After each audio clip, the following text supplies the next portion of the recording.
Alors, le mécanisme de contrôle, c'est aussi l'objet d'une lutte entre le gouvernement et la rébellion. Donc, il y a un secrétariat commun qui a été installé à Manille, donc dans la capitale des Philippines.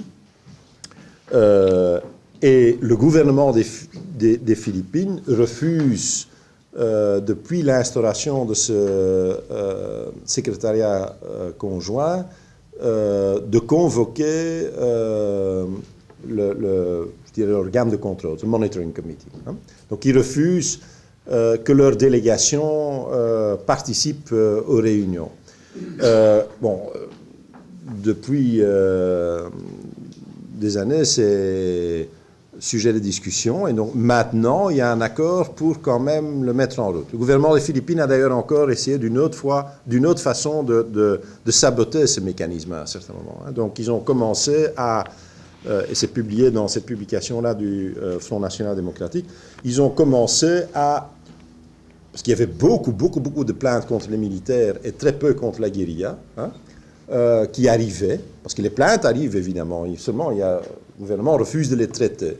Alors à un certain moment, ne fût-ce que pour rétablir l'équilibre statistique, il y a des plaintes qui sont arrivées, et donc ils en publient plusieurs, où la guérilla a tué un paysan, mais on ne sait pas très bien où et on ne sait pas très bien dans quelles circonstances, mais faites une enquête. Hein. Donc, on a commencé à inonder ce comité de plaintes manifestement, enfin, en tout cas, impossibles à examiner, de plaintes pour les besoins de la cause. Hein. Et donc, le Front National Démocratique a aussi rendu ça public en disant, voilà une des façons dont on essaye de nous empêcher de faire ce travail. Mais donc, là, je crois que certains autres aspects sont peut-être pas uniques, mais là, je crois que le fait qu'on a instauré ce type de mécanisme commun de contrôle, le fait qu'on a été d'accord de l'instaurer tout en faisant obstruction pour son travail effectif, je crois que c'est relativement unique dans l'histoire des mouvements de libération. Je ne connais pas d'autres exemples, alors que le conflit est encore vraiment en plein développement. Hein. Donc le conflit n'est pas fini, c'est pas à la toute dernière minute qu'on va instaurer une commission de vérité ou quelque chose comme ça. C'est en plein milieu du conflit, alors que les hostilités continuent encore sur le terrain. Je crois qu'on voit d'ailleurs, d'après ce qu'a raconté Yann Fermont, l'influence pernicieuse effroyable qu'ont eu les États-Unis avec toute l'instauration de ces lois dites antiterroristes, comme ça a été le cas, oui. En particulier ce que dit Yann Fermont, tout au long des années 2000. Il semblerait qu'on en sorte maintenant un petit peu aux Philippines. Mais c'est très ambigu parce que le gouvernement précédent s'est engagé dans la voie de la militarisation et donc a promis que le conflit serait résolu dans 1 an, dans 2 ans. Enfin, à chaque fois, il y avait des promesses, on allait définitivement vaincre la guérilla dans X temps. Bon, toutes ces promesses ont été totalement vaines. Au contraire, je crois que la guérilla se développe et devient plus forte. Et donc, à un certain moment, je crois qu'il y a un certain nombre de forces maintenant au niveau, je dirais, de l'élite au pouvoir à Manille, qui comprennent que ces promesses, en tout cas, ne sont pas... Alors, est-ce que l'ouverture actuelle, est-ce que c'est une ruse pour essayer de...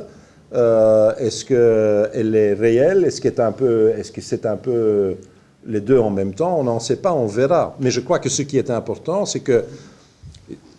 C'est pour ça que je remercie la DIV de me donner l'occasion de parler de ce conflit. Ce qui est très important, c'est que de l'extérieur aussi, on exige que le gouvernement philippin respecte ses engagements. Parce que ces engagements sont justes, sont acceptables, je pense, pour toutes les personnes, qu'on soit d'accord ou pas avec le Front National Démocratique, mais ce qui a été convenu là est en tout cas une base sur laquelle on peut créer une solidarité beaucoup plus large au niveau international. Et ce sera important pour obliger le gouvernement philippin pour respecter les engagements qui sont là-dedans.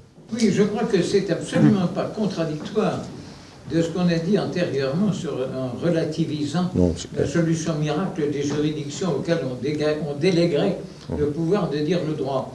On a au contraire l'exemple type de la façon dont un accord a pu intervenir pour donner une base juridique qui elle-même ensuite sert de point de référence pour arriver à avancer davantage, c'est-à-dire le rôle utile d'une formulation juridique comme étant une référence d'action, de légitimité d'action, mais en même temps comme elle-même n'a pu être que le résultat d'une lutte qui elle-même se référait à des textes préexistants et où les textes qui sont là, néanmoins, une fois qu'on les a obtenus, ils n'ont pas de force en eux-mêmes et il faut se battre pour les faire appliquer. Je crois qu'on a au contraire l'exemple type de la dialectique entre une certaine conception du droit et son intégration dans la bataille politique pour le droit et en se servant du droit, mais en se servant du bon droit qu'on s'est battu pour faire proclamer.